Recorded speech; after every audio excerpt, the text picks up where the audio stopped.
Hello, everyone, and welcome back to the Beyond the Big Six podcast. I'm Conor Bromley, and I'm joined today by my very Newcastle-y dressed counterpart, Big Tone. How we doing, Tony? Yeah, champion. Some might say Champions League, in fact. Oh.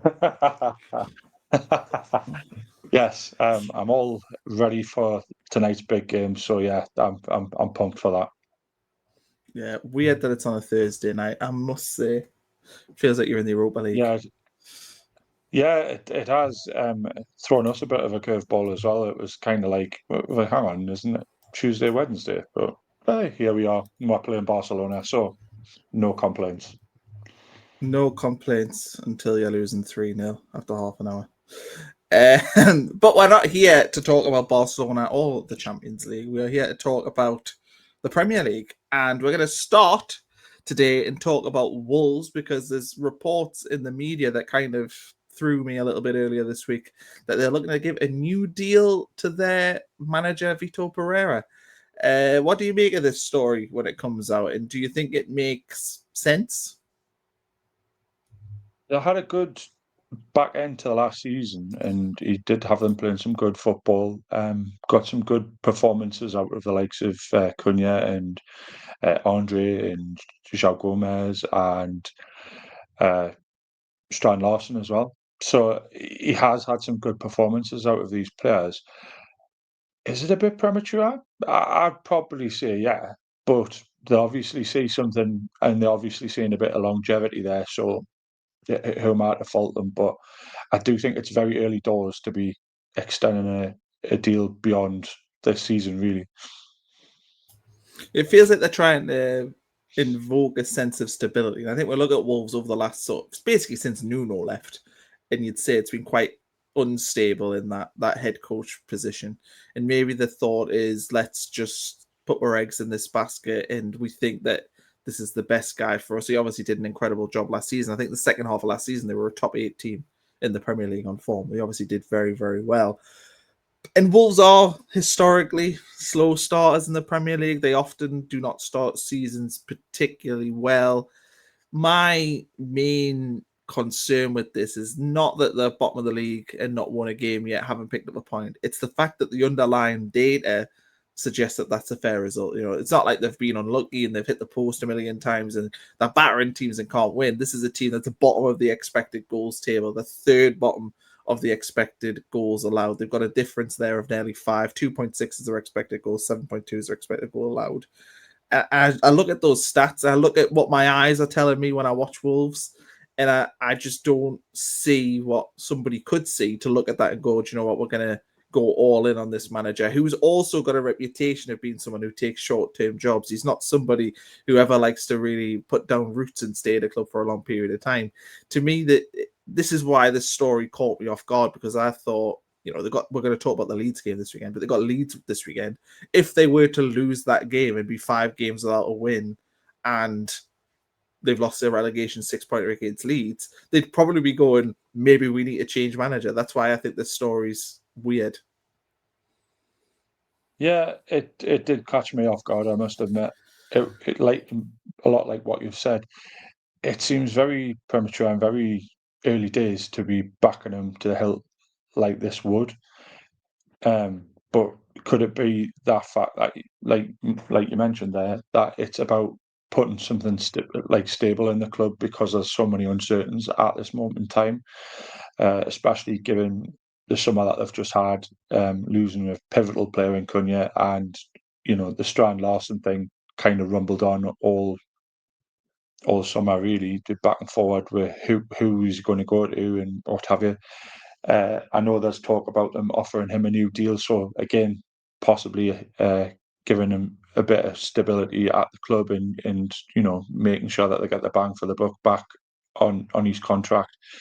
But yeah, I'm a bit at a loss, to be honest, as to, for all they played really well that last season. We haven't really seen much of that this season, so that would be a bit concerning for me as a supporter. But let's hope it works out for him, because I do think he's a good manager. Yeah, Leeds this weekend. is a really interesting game. Obviously, we're going to talk now about that. And we've got the story behind Leeds, which is they haven't scored a goal from open play yet. They look pretty blunt in attack. They're essentially the story around Leeds is the forward line. They just don't like scoring a goal. They are going to Wolves, who have not won a game yet this season, have been poor in pretty much all the games. They don't have Strand Larson, it looks like, for this game either. So it's like two things rubbing against each other here. You've got both teams in desperate need of a win, and something sort of has to give. Obviously, I suppose they could draw, but it feels like something has to give this weekend. Leeds are surely licking their lips looking at this game going, this is a perfect chance to pick up a Premier League away win, which for a newly promoted team, you don't get many of those opportunities in a season. Absolutely. Going into this game, Leeds have got to fancy themselves. You've got to roll the dice on this one because, like you say, it's a potentially a relegation 6-pointer. Really got to go for it. There's nothing else to be said, really. Like, these are games that they should be looking at and thinking we need to get 3 points from this, or at least come away with something, because coming away with nothing's just not good enough. And Daniel Farke, another manager who potentially not had the greatest of starts in the league. I know they got that. To me, it was a very lucky win against Everton. But that might make the difference come the end of the season, picking up those lucky results, or picking up the odd surprise results. So I really do think Leeds need to push to get something this weekend, and they don't really seem to have the ability to score goals at this moment in time. So where's that going to come from? It's anyone's guess, really. But let's see how that pans out, because, like you say, they're very much in a similar sort of boat where neither side have been like set the world alight. They looked Wolves looked really good briefly at the start of the game last weekend against Newcastle, but few and far between after that. And is that going to make the difference if they can get that goal early doors? Will that see them through? But defensively, they still look a bit shaky. So yeah, there's a lot there. I think I've gone for a draw, if I'm honest. I'll have to double check, but yeah, I think I went for a draw on that one. Yeah, I've went with Leeds to win this game, and my thought process behind this is that Leeds last weekend played what I call a coin flip game. It's a sort of game where you keep it where both teams have minimal chances. It possibly gets settled on a set piece or a mistake. That's how Leeds are approaching these away games, and that's how I expect them to approach them going forward. And I just think that Wolves, do I trust them to maybe break Leeds down? I think Wolves may take risks in this game and leave themselves open because they're that desperate for a win. And I think Leeds probably look at this and go, do you know what? We do really need a win, but actually the best thing for us is to not lose. Wolves have to win. I mean, anything but a win here is a disaster for them. And I think that'll play into the Leeds' hands. I hope that Farke plays, Willie Nonto out there, gives them a bit of technical quality. He didn't start last weekend. I don't think Brendan Aronson's a great option for them on that side. Okafor maybe starts up there. Maybe Dominic Calvert-Lewin can start to show a little bit more. But I just think Leeds might have a perfect sort of game plan for this, where they can, maybe take a chance, get a 1-0 lead. And look, they are good defensively. We could talk about Leeds and how, particularly Niall isn't very high on Leeds when we talk on this podcast, but they are a very solid defensive team. They've got a pretty solid midfield. And I trust that if Leeds actually get a lead in a game, I think they've got a really good chance of picking up points. So I think this game is going to be really tight. It's going to go one goal either way, in my opinion. I don't think there's going to be loads of goals in it either, but I just sort of fancy Leeds to get one and to win this. And that'll obviously really put the cat amongst the pigeons at the bottom of the league if that was to happen. Let's move on, though, talk about Nottingham Forest. Out of the Carabao Cup, conceded 2 late goals against Swansea and lost 3-2. And the question that I have written down here is, defensive solidity, is it already evaporating under Ange Postecoglou? So what do you make of that? Are we seeing the old ways of Ange at Spurs where, he struggles to keep clean sheets. Well, it would certainly appear that way. Nuno's style of play was totally different to how Ange plays, and it was built on that solid defence. So you have some quality players in Milenkovic and Murillo at the back there, who were really good for Forest last season, and to obviously made 10 changes to that squad. So there's wholesale changes there, but it was almost a free hit, this one, in terms of playing Swansea, because Swansea have been I would say probably like bottom and mid-table Championship side for a little while now, and you know it's a winnable game. It should have been a game that Forest fans would look at and think, yeah, we can win this and go through it the next round and see who we're going to come out with next. But to lose in your second game and to lose in the last 20 minutes is a bit alarming. It wasn't really. the last 20 minutes. They conceded 2 goals in added time. Like that. I know, but yeah, like obviously. kind of so they scored in the last 20 and then went on to win in added time. But the added time goals to me are a massive red flag, because that's it's not often you see That's that happen when you with a should team. be, yeah. That's when you should be tightening up, and that's so for me, even though they've made lots of changes for this game, and obviously on the priority list for a team that's in Europe, in a team that probably doesn't have the squad to necessarily cope with being in multiple competitions. Look, the Carabao Cup's not high on that list. But you're telling me when that game's in added time, I think the first goal went in on like the 94th minute, that they're not trying to see out that game. The fact that they concede 2 goals in added time to throw it away, that's just a massive, it's not even a red flag, it's a red siren going around in a circle. That's just not good enough for a team of their quality, and it's game management, isn't it? yeah, that's exactly it. And you would think that they had enough quality on the pitch there to. It wasn't as though I had a squad of 11 youngsters. There was a mixture of experience and youth on that team. So you would think that they would have enough about them to see that game out. And like you said, to the back end of the game, you're slowing the game down and trying to make the most of every opportunity. The ball goes out and just sauntering along. But to lose in added time is just, like you say, it's a bit embarrassing, really. So looking at Ange in the press afterwards, he looked a bit like knocked flat by it. How's he going to bounce back is the big question. That new manager bounce doesn't seem to be a thing as things stand for Forest fans. I bet they're hoping that in the next couple of weeks that's something we'll start and see. But yeah, and speaking of, this weekend they're at Burnley, which it already feels like a big game for both.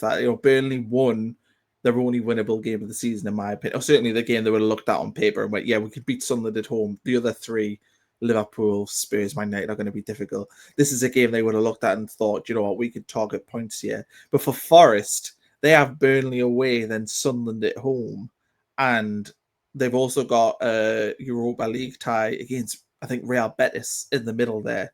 So it feels to me like you've got that Betis game, which is almost the showpiece game. The Forest fans will be buzzing. It's so long since they've been in Europe. They'll be so happy to go into that game away from home. Really fantastic sort of few days for them out there.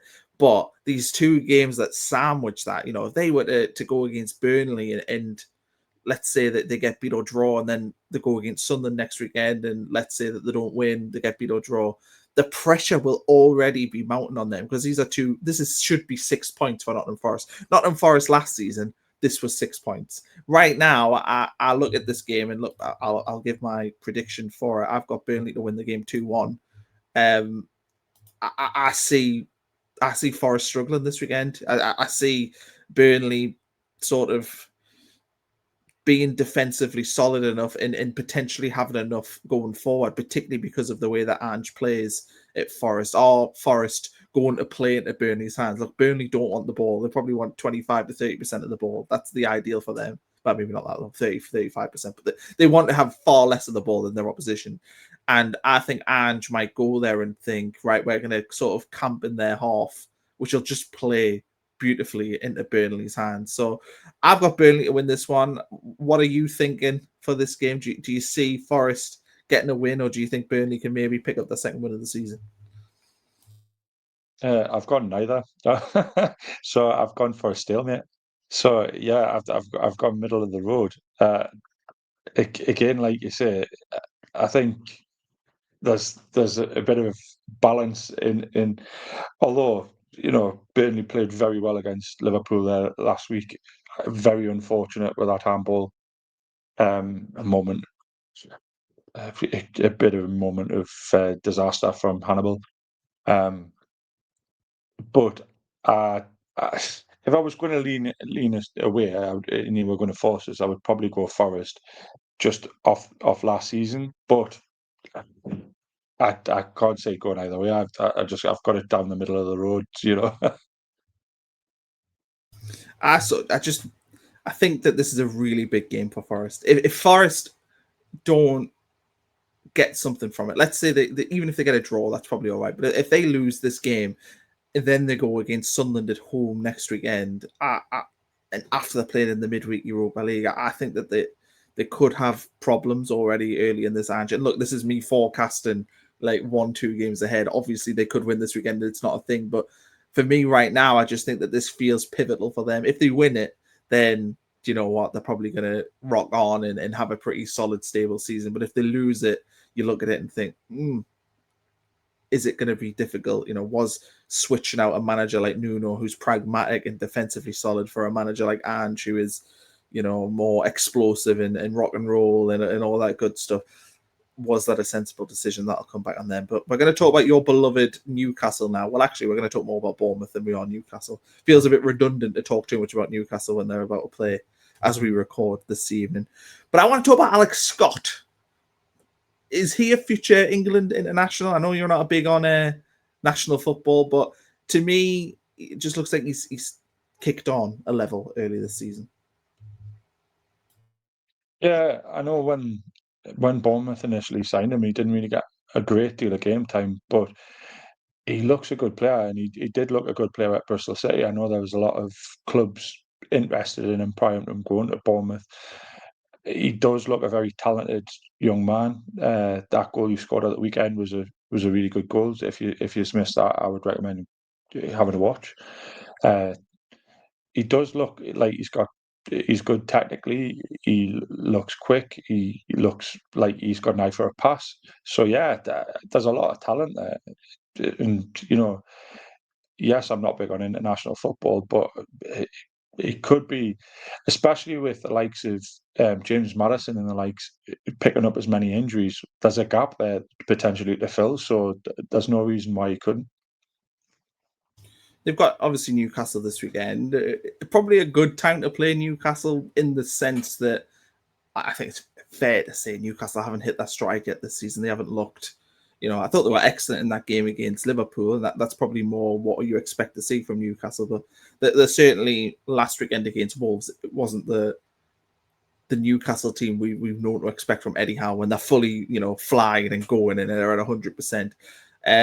Obviously playing as well against Barcelona on Thursday. If that game is anything like, say, that Liverpool game a couple of weeks ago when Newcastle ran miles and miles and miles and miles, it's going to be a strenuous game. They're not obviously going to rest players in the midweek. So Bournemouth, it's probably a horrible team, really, especially away to play after playing on a Thursday night. So do you think that'll play into this game, particularly that Newcastle probably are just solely focused all week on that Barcelona game? They are only really going to have Friday and Saturday to prepare for this. Yeah, I do think it's a difficult trip for most teams now down to Bournemouth, and the Cherries at home are quite a formidable side. They've pulled off some good results against some big teams going down there. They are a very tricky opponent. We were lucky last season to get a point from the early game that we played against them, and then they taught a bit of a lesson at home in their away fixture. So yeah, they are a very good side. I'm very high on them. I do think they perform, and Iraola's got them playing some fantastic football at the minute. Obviously, the midweek game for us may play a big factor in our performance. Do we pick up an injury? Hopefully not. Do like you say, if it's a fast-paced, busy game, will that have a knock-on effect in the coming days? It remains to be seen. But yeah, very tricky fixture, and like you say, good time for Bournemouth to be playing Newcastle. And it feels like with Bournemouth, at the start of the season, I predicted Brighton to finish fifth. And I kind of now almost wish that I'd gambled with Bournemouth. And the reason why I didn't was I just thought because they'd lost players, just wasn't 100% sure if they were going to be able to replace the players that they'd lost. And yet, when I watched them this season, even on the opening day when they lost against Liverpool, I was like, right, this is an impressive team. They've obviously won 3 since then. Could this be the one? You look at Villa. Villa, obviously, when we're going to talk about them specifically soon, but Villa don't look like they're as good as they were last season. Obviously, we already know that Man United don't look like they're going to be back up towards the top of the league.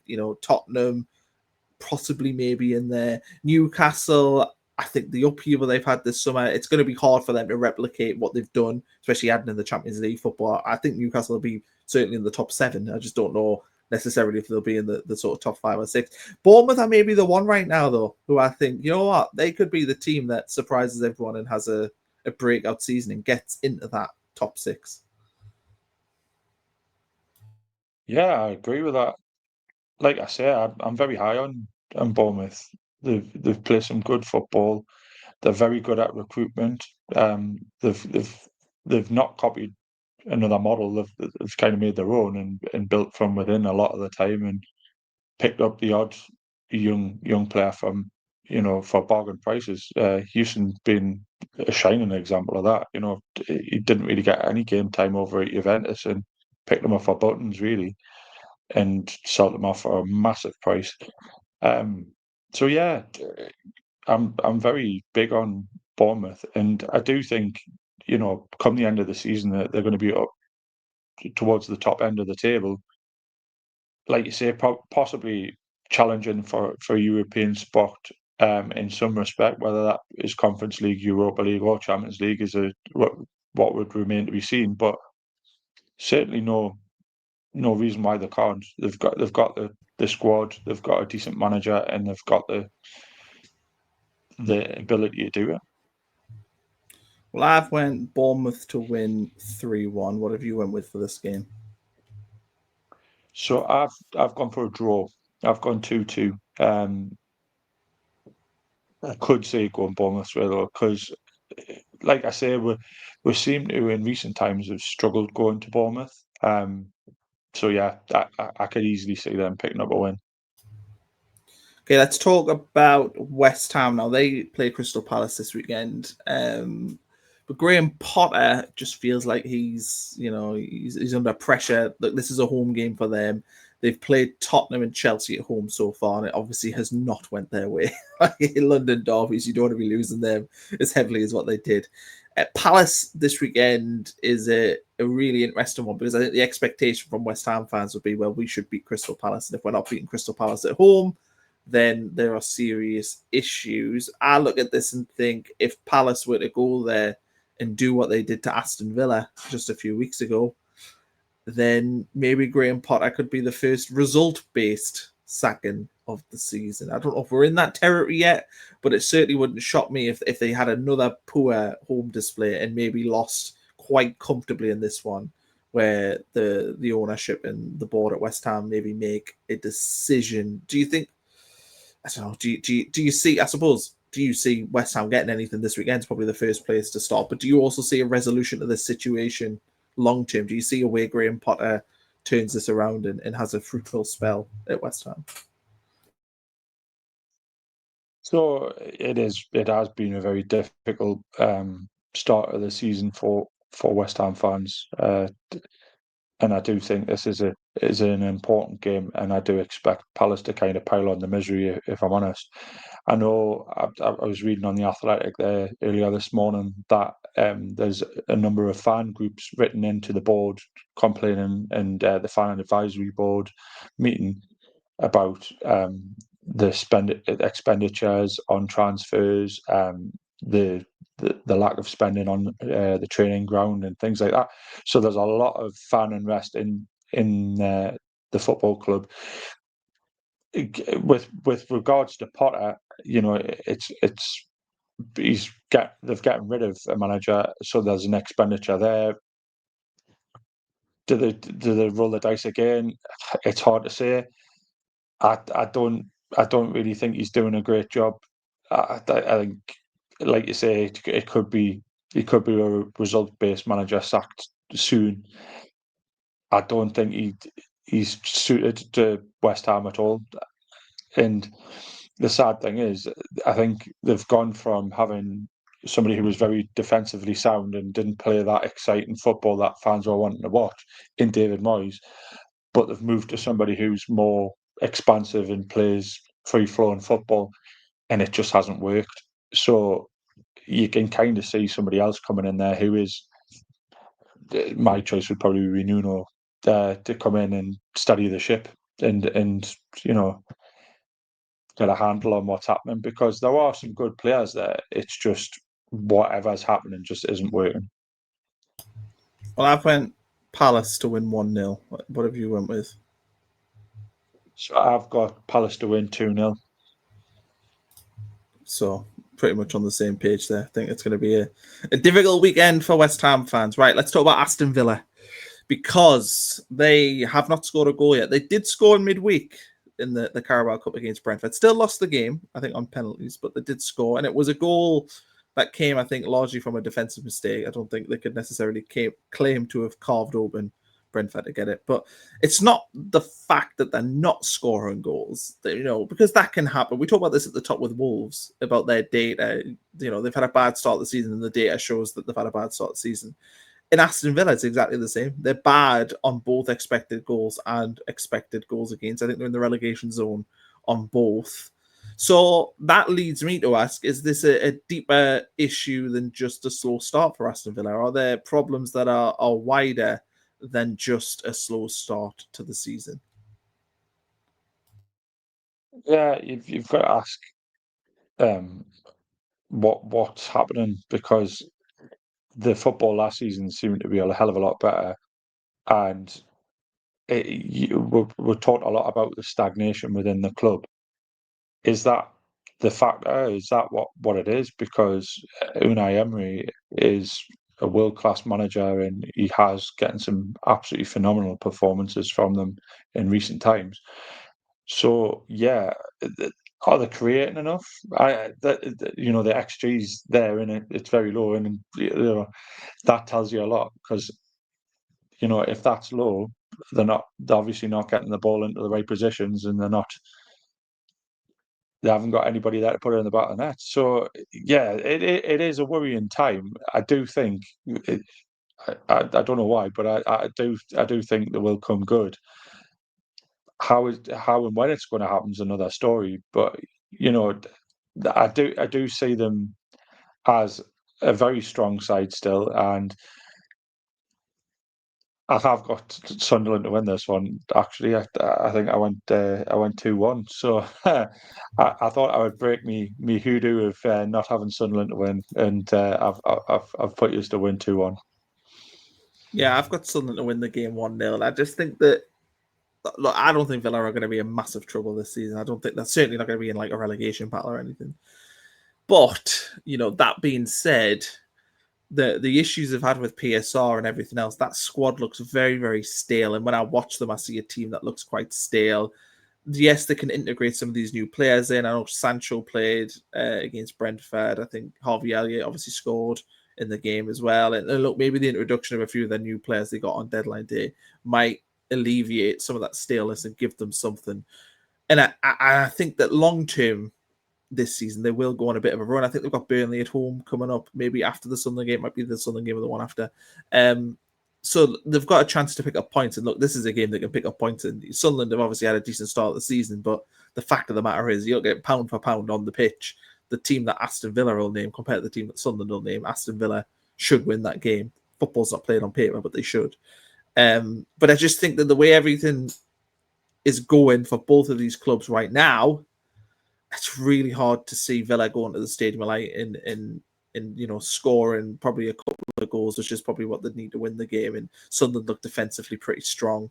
And, maybe this is the weekend where it clicks for them, and they get a good win and get that season up and running. But I think it's going to be a really, really hard game. Look, I think it'll be probably one goal either way if somebody's going to win it. I don't think it's going to be, I certainly don't see Sunderland running away and getting a big scoreline. I think it would be tight. I think Sunderland are pretty pragmatic, pretty defensive, pretty, they'll sit in a low block against Aston Villa and frustrate them. And when you sit in a low block, it does stifle an opposition, but it also means you are giving them lots of the ball. And when you've got players with quality, when you give them the ball, sometimes they can punish you. So, it could go either way. But yeah, I've got Sunderland getting a win in this one. And look, we've got 1, 2, 3, 4, 5 games left. Everton are going to Anfield. I think this is a really, really interesting game because I think Liverpool are there to be got at the moment. I think that they've got issues defensively, and I've went with Everton to get a 2-2 draw here. I think they can hurt Liverpool. I like what Everton have in attack. I've talked about that quite a bit on the podcast, that I really, really like Everton going forward, and I think they can get something at Anfield. But what about you? Do you see Everton being able to get something there? I've gone for a Liverpool win, 2-1. I do agree with what you're saying in the respect that Everton's attacking front, the front line, just looks really good at the moment, and Jack Grealish really complements that, and Dewsbury Hall in that midfield as well is very solid. So I do think there's a lot. Everton's certainly on the up, but it's just that front line that Liverpool's just frightening. It really is, and as good as Everton have been this season, I just think it's going to take a lot to stop that. So yeah, I've gone for a 2-1 win to Liverpool. Okay, let's zoom through the last 4 games. Brighton against Spurs. I have a 1-1 draw here. What do you have for this one? Where are we? I've gone 1-1. Very good. So we're both on the same page there. Fulham against Brentford. I went with 1-0 Fulham. 2-1 to Fulham. And then we've got 2 big 6 games. So I have went with, and which one's first? Man United, Chelsea. I've went Chelsea to win 2-1 there. I've went with Arsenal to beat Man City 2-0. Man United 1, Chelsea 3, and 2-2 in Arsenal City. And I'm just going to look quickly through Niall's predictions and see if he's went with anything glaringly different. So he's went Wolves to win 2-0 against Leeds. That fits into his narrative, though, of really not liking Leeds, doesn't it? He's went for Sunderland to draw 1-1 against Aston Villa as well. So there's a couple of different ones for us. But yeah, I think that just about sums up the podcast today, Tony. Enjoy your game against Barcelona. As people might listen to this, that game might have already happened, and there might be either celebrating with you or laughing at you. Who knows? Well, I'm just absolutely over the moon to be going, and absolutely elated. I can't wait. Absolutely buzzing. Fair enough. Didn't fancy selling your ticket to a school in Dundee, did you? No, funnily enough, you couldn't pry this out of me dying fingertips. Fair enough. Okay, well, thanks everyone for watching, and we'll catch you for another episode very soon.